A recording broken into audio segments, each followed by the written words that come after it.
یعنی آپ اس راستے پر ہر فاسٹ جانے والی چیز کو ڈھونڈ رہے ہیں اور بڑھتے جا رہے ہیں، کیونکہ 2 دن کا ٹائم ہے، اور بڑھتے بڑھتے اتنی تیزی سے پہنچ گئے کہ وقت سے پہلے آپ اجمیر معلیٰ پہنچ گئے۔ یہ زندگی کی دوڑ ہے میرے عزیزو۔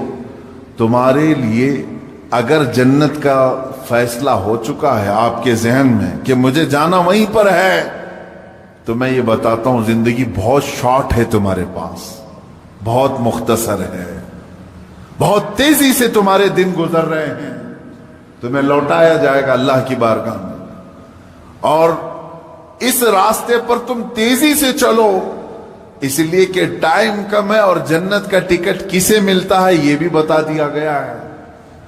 تمہاری نمازیں کمپلیٹ ہو، جلدی سے اس کی طرف توجہ کر لو، تمہارے روزے باقی نہ رہیں اس کی طرف لگ جاؤ، تمہاری زکوٰۃ کوئی قضا نہ رہ جائے اس کی طرف لگ جاؤ، حج اگر فرض ہو چکا ہے تو فوراً چلے جاؤ، اس لیے کہ وقت تمہاری زندگی میں بہت کم ہے۔ اور جسے یہ معلوم ہو کہ میرے مختصر وقت میں مجھے سب کرنا ہے، میں سمجھتا ہوں وہ اپنی زندگی کو عیاشیوں میں نہیں گزارتا، فالتو اور ضائع اوقات اپنی زندگی کو نہیں خرچ کرتا۔ عزیزان گرامی وقار، آیت کریمہ پھر سے میں پڑھتا ہوں۔ اللہ رب العزت ارشاد فرماتا ہے، افحسبتم انما خلقناکم عبثا، کیا تم یہ گمان کر کے بیٹھے ہو کہ ہم نے تمہیں بیکار میں پیدا کیا ہے؟ عزیزان گرامی وقار، ایک جو چھپکلی ہوتی ہے، ایک کاکروچ سمجھ لیں، جھینگر، اس کو بھی اللہ نے بیکار میں نہیں بنایا، اس کے وجود کا کوئی نہ کوئی مقصد ہے، لاکھوں اس کی مخلوقات ہیں، ہر ایک کے پیدا کرنے میں کوئی نہ کوئی حکمت ہے جو پیدا کرنے والا جانتا ہے۔ اب تم جیسی مخلوق کو، ہم جیسی مخلوق کو اللہ کیا بیکار پیدا کیا ہے؟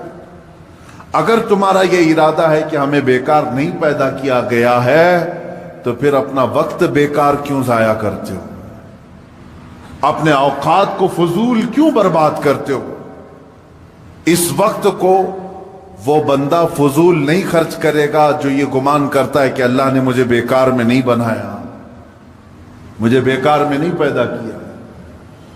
اے عزیزو، اللہ تبارک و تعالیٰ نے مقصد زندگی بھی ہمیں دوسری جگہ پر بیان کر دیا کہ تمہیں پیدا کرنے کا مقصد کیا ہے۔ وَمَا خَلَقْتُ الْجِنَّ وَالْإِنسَ إِلَّا لِيَعْبُدُونَ، میں نے جنات اور انسان کو صرف اس لیے پیدا کیا ہے کہ وہ میری عبادت کریں۔ تم پیدا کیے گئے ہو رب کائنات کی عبادت کے لیے۔